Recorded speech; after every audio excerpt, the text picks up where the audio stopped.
पिछली वीडियो मैंने study in Turkey के बारे में अपलोड करी थी और मैंने सारी प्राइवेट यूनिवर्सिटीज़ पब्लिक यूनिवर्सिटीज़ के बारे में बताया था कि अगर आपको टर्की में पढ़ाई करनी है तो उसके लिए बहुत सारी क्वालिटी एजुकेशन, जिनको सिर्फ पढ़ाई से मतलब है उनके लिए क्वालिटी एजुकेशन टर्की में होती है। वीज़े की इतनी झंझट नहीं होती, बड़ी आसानी से बंदा पहुँच जाता है। तो उसके नीचे, वीडियो के नीचे काफ़ी सारे कॉमेंट्स आए थे कि मिनाल भाई हाँ सही है, टर्की में पढ़ाई करनी होती है, मगर उसकी डिटेल्स क्या हैं, अकोमोडेशन का क्या ख़र्चा होता है, डेली एक्सपेंसेस कितने होते हैं, टोटल प्रोसेसिंग टाइम कितना होता है, बैंक स्टेटमेंट अगर दिखानी होती है तो कितनी दिखानी होती है। क्योंकि हाँ, हम फ़ीस पे कर रहे हैं मगर बाकी सारे फैक्टर्स होते हैं जो एक स्टूडेंट का, जो एक पढ़ने वाले बच्चे का एक मुल्क से दूसरे मुल्क जाने में इनकर होते हैं, वो सारे भी तो लिस्ट है, उनके बारे में आप एक्सप्लेन कर दें। तो इस वीडियो में मैं उन चीज़ों के बारे में एक्सप्लेनेशन देता हूँ कि जो लोग टर्की में पढ़ने के लिए इंटरेस्टेड हैं उनके लिए अकोमोडेशन कॉस्ट बहुत ज़्यादा नहीं होती। जब आप टर्की में जाने वाले होते हो तब आपको अकोमोडेशन थोड़ी सी वीज़ा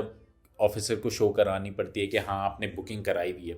मगर जब आप टर्की में चले जाते हो तो आपका मैक्सिमम खर्चा, जो मैंने वहाँ स्टूडेंट से पता करा है और जो मेरे स्टूडेंट्स वहाँ पे कर रहे हैं, वो होता है $100, मैक्सिमम $120 खाने पीने का और अकोमोडेशन का मिला के। ये टोटल उन्होंने बोला कि $100 मैक्सिमम मिनाल भाई हमारा खर्चा आता है अगर हम अच्छा खाएं और अच्छा पिएं और अच्छी जगह पे हम रह रहे हैं। तो इससे ज़्यादा हमारा फिर भी खर्चा नहीं आता, क्योंकि टर्की में लीरा चलता है और लीरा इतना ज़्यादा नहीं है, उसकी वैल्यू पाकिस्तानी एक लीरा मुझे पता नहीं है, ये लिखा हुआ इतना है।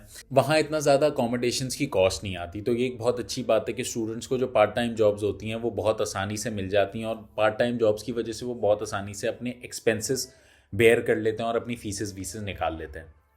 दूसरा, उन्होंने ये बोला था कि टोटल प्रोसेसिंग टाइम कितना लगेगा।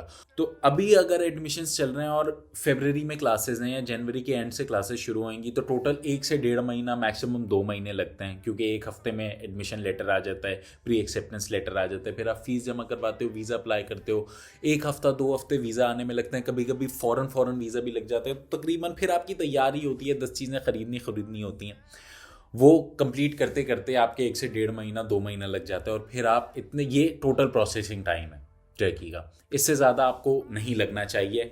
अगर आपने प्लानिंग से चल रहे हो तो आपको इससे ज़्यादा बिल्कुल भी नहीं लगना चाहिए। और आखिरी सवाल उन लोगों ने मुझसे ये पूछा था कि कमेंट्स में जो सबसे ज़्यादा आखिरी सवाल ये था, वो था बैंक स्टेटमेंट कितनी चाहिए होती है। भाई सही है, हमने फ़ीस जमा करवा दी, जितनी भी हमारी फ़ीस है, $1000 फ़ीस है। अगर हमने गवर्नमेंट यूनिवर्सिटी में पढ़ना है तो हमने लैंग्वेज की फ़ीस जमा करवा दी, जो भी हमारी सारी फीसेस हैं वो हमने पे कर दी, सारे हमारे डॉक्यूमेंट्स तैयार हैं। अब बैंक स्टेटमेंट कितनी शो करानी है, हमें टैक्स फाइलर होना चाहिए, नॉन टैक्स फाइलर की भी बैंक स्टेटमेंट चलेगी।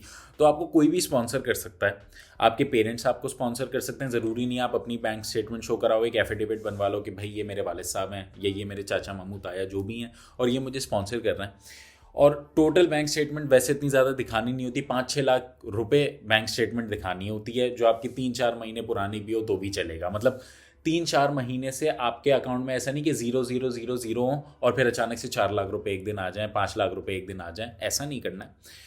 मैं ये स्टूडेंट को मोटिवेट करता हूँ कि उसके बैंक में तकरीबन 8 लाख 7 लाख स्टेटमेंट होनी चाहिए और वो जब इटली का प्रोसेस शुरू करे तभी से वो पैसे उसमें डलवाना शुरू कर दे। या बेहतर ये है कि अपने वालिद साहब का या वालदा का, जिसमें जो घर का मनी अकाउंट है जिसमें सारे पैसे आते हैं, पापा की सैलरी आती है, उसमें आप लोग वो शो करवाओ और बोलो ये मेरा स्पॉन्सर है। उसमें सबसे ज़्यादा चांसेस होते हैं कि वो लोग कोई ऑब्जेक्शन, वैसे भी वो कोई ऑब्जेक्शन नहीं करते, मगर इसमें और ज़्यादा बुलेट प्रूफ प्लान बन जाता है कि हाँ भाई ये मुझे स्पॉन्सर कर रहे हैं, यही मेरे फादर हैं, यही सारी फीसेस पे करते हैं और यही इन्होंने ही मेरे सारा खर्चा उठाया है बचपन से लेकर आज तक, तो ज़ाहिर है आगे भी यही उठाएंगे। मैम, ये आपको वीज़ा इंटरव्यू को बोलना होगा।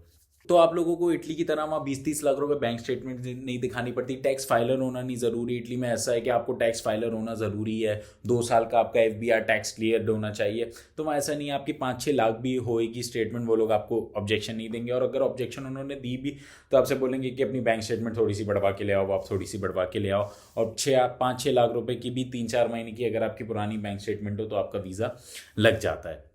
तो होना भी यही चाहिए कि पढ़ाई के मामले में एटलीस्ट कोई आपकी ज़िंदगी में बैरियर नहीं। जिन लोगों को पढ़ाई करनी होती है ना, उन लोगों को सच में फिर पढ़ाई करनी होती है, तो उनके लिए एटलीस्ट कोई बैरियर नहीं होना चाहिए ज़िंदगी में पढ़ाई करने के लिए। इसलिए यही मेरी मोटिवेशन होती है कि मैं ये वीडियोज़ बनाऊँ कि आप लोगों को इन्फॉर्मेशन मिल जाए एटलीस्ट अगर आप लोग खुद से भी करना चाहो, जो कि मैं हाईली मोटिवेट करता हूँ, तो आप खुद से करो, या किसी के भी थ्रू करवाना चाहो आप लोग करवाओ, मगर आप लोगों को एटलीस्ट सारी इन्फॉर्मेशन तो हो कि आपको पता तो आप किस चीज़ में पढ़ने जा रहे हो और क्या चीज़ करने जा रहे हो।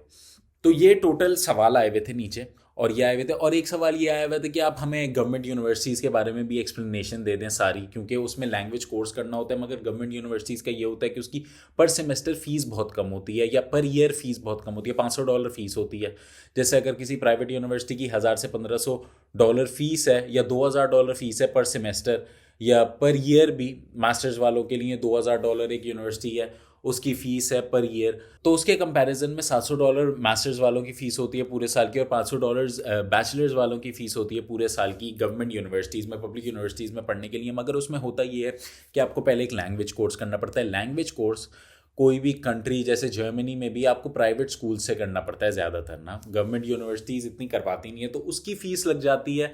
वो शुरू में कॉस्ट सेम ही आती है, भले आप पब्लिक यूनिवर्सिटी में जाओ, भले आप प्राइवेट यूनिवर्सिटी में जाओ। प्राइवेट यूनिवर्सिटीज़ में इंग्लिश में पढ़ाई होती है, उसकी फीसेस थोड़ी ज़्यादा होती है, मगर डायरेक्ट आप इंग्लिश में पढ़ाई करना शुरू कर देते हो, नो लैंग्वेज कोर्स। मगर पब्लिक यूनिवर्सिटी में अगर आपको पढ़ाई करनी होती है, आप ज़्यादा अफोर्ड नहीं कर सकते, तो शुरू में तो लैंग्वेज कोर्स की आपको फ़ीस देनी पड़ती है, 1000 से $2000 वो भी होती है, आपकी एप्लीकेशन चार्जेस वगैरह सब मिला के, जितना मैंने पता करा है उस हिसाब से। मगर वो आपको टर्किश लैंग्वेज कोर्स करना पड़ता है, 6 महीने पहले वो लगते हैं, और फिर आपकी $500, हाँ 700-500-700 पूरे साल की फ़ीस होती है। वो एक बहुत पॉजिटिव पॉइंट है। और फिर उसके और भी ज़्यादा एडवांटेजेस हैं। मैं पब्लिक यूनिवर्सिटीज़ की पूरी एक वीडियो बना दूंगा, नेक्स्ट वीडियो में पब्लिक यूनिवर्सिटीज़ के बारे में बना दूंगा, ताकि आप लोगों को सही से समझ आ जाए।